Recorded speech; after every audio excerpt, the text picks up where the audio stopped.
রাসূল সাল্লাল্লাহু আলাইহি সাল্লাম বললেন, ঈমানের সবচেয়ে বড় শাখা হলো লা ইলাহা ইল্লাল্লাহ, আর সবচেয়ে ছোট শাখা হলো রাস্তা থেকে কষ্টদায়ক জিনিস সরিয়ে দেওয়া।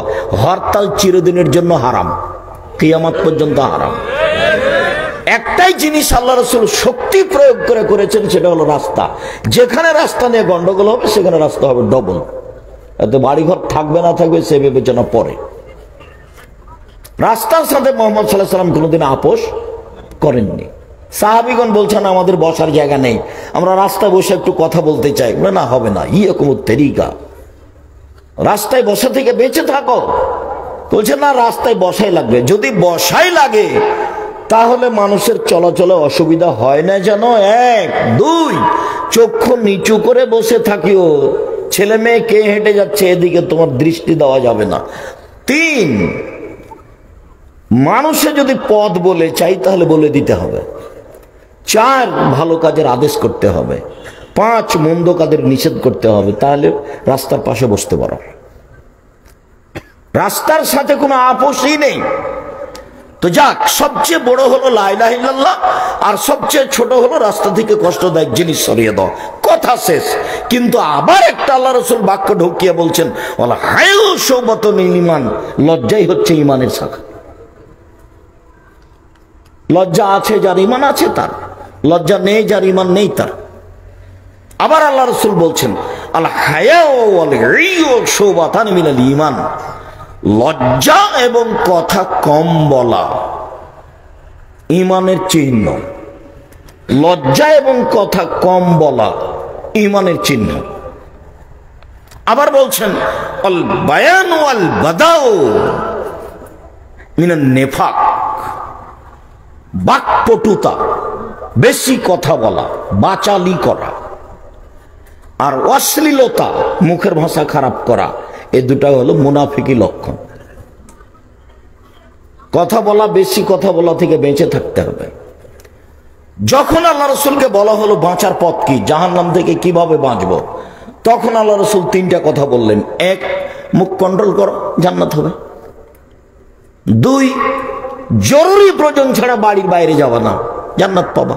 তিন, পাপের জন্য কাঁদো, জান্নাত পাবা।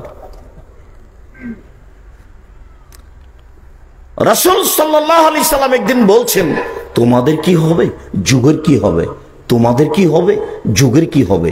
এই যে মিনান নাস, যখন তোমরা আগাছার মাঝে থাকবে, সমাজের মানুষকে দেখে হবে গরু ছাগল পশু প্রাণী মনে হবে, হিংস্র প্রাণী মনে হবে। কারোর কাছে একটু ভদ্রতা, নম্রতা, ঈমান, আমানতদারি আছে এটা মনে হবে না। তখন তোমাদের কি হবে, যুগের কি হবে। শোনো, যখন আমানতদারি থাকবে না তখন তোমাদের কি হবে, যুগের কি হবে। শোনো, মানুষের ভিতরে যখন মতবিরোধ বেড়ে যাবে, কেউ কাউকে মানবে না, তখন আঙ্গুল দুটো এভাবে দেখাচ্ছেন। ডান হাতের আঙ্গুল যেমন বাম হাতের আঙ্গুলের মধ্যে ঢুকে গেল, তো তিনি এইভাবে আঙ্গুল দেখে বলছেন যে মতবিরোধ মানুষের মধ্যে এইভাবে ঢুকে যাবে, কেউ কারো কথা মানবে না। তখন তোমাদের কি হবে, যুগের কি হবে, তোমাদের কি হবে, যুগের কি হবে। তখন সাহাবীগণ বলছেন, ফামা তা'মুরনি, আপনি বলেন কি করতে হবে। পরিস্থিতি যদি এমন হয় তাহলে কি করতে হবে সেটা আপনি বলেন। তখন আল্লাহ রাসূল বললেন, আলজাম লিসানাক, মুখটা বন্ধ রেখো। দুই, বাড়িতে থেকো। তিন, ভালো যেটা সেটা নিও, মন্দ যেটা সেটা ছেড়ে দিও। তখন সাহাবী বলছেন, আচ্ছা বুঝলাম, বাড়িতে থাকবো। তো শত্রুপক্ষ বিরোধী যদি বাড়িতে এসে মেরে যায় তাহলে কি করবো, নেন এবার।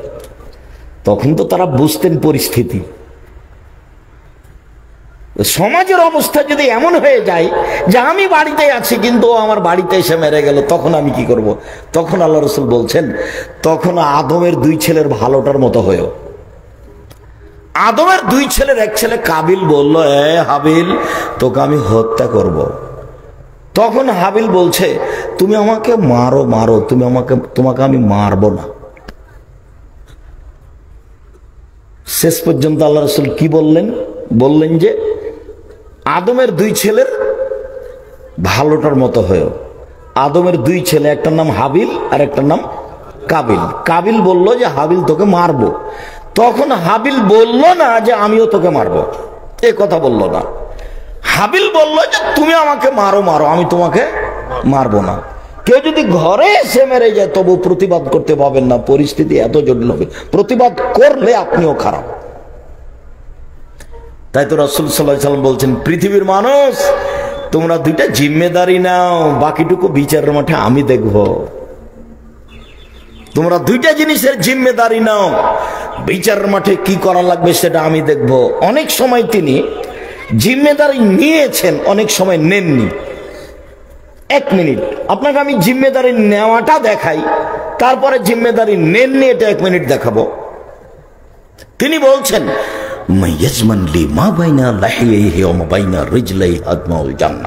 পৃথিবীর মানুষ শোনো, তোমরা যদি জেনা করব না বলে জিম্মেদারি নিতে পারো, তোমরা যদি মুখে কারো বিরুদ্ধে কথা বলবো না, বদনাম করব না, মুখকে কন্ট্রোল করতে পারো, আমি মুহাম্মদ সাল্লাল্লাহু আলাইহি সাল্লাম তোমাকে জান্নাতে নিয়ে যাওয়ার জন্য জিম্মেদারি নিলাম। হাদিস বুখারী মুসলিম। দুইটা জিনিস তোমাদের, একটা জিনিস আমার। বিচারের মাঠে কিভাবে জান্নাতে নিয়ে যেতে হবে সেটা আমি দেখব, কিন্তু তোমাদের দুইটা জিনিসের জিম্মেদারি নিতে হবে, মুখ আর লজ্জা স্থান।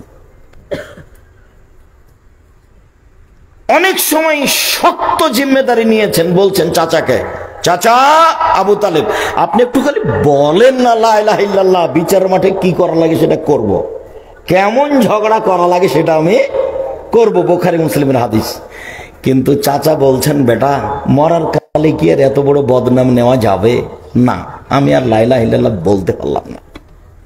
তো কয়েকদিন পরে মারা গেছে। তাহলে বলছেন যে আপনার চাচা মারা গেছে, আল্লাহ রাসূল বলছেন যাও তুমি ওকে মাঠে গর্ত করে পুঁতে দাও। মানে অমুসলিম মারা গেলে শ্মশান ঘাটে ফেলা যাবে না, অমুসলিম মারা গেলেও তাকে মাটির নিচে পুঁতে দিতে হবে। হাদিস বুখারী মুসলিম। তো জিম্মেদারি নিতে চাইলেন যে আপনি লা ইলাহা ইল্লাল্লাহ বলেন তো, বিচারের মাঠে কি করা লাগে সেটা আমি দেখব।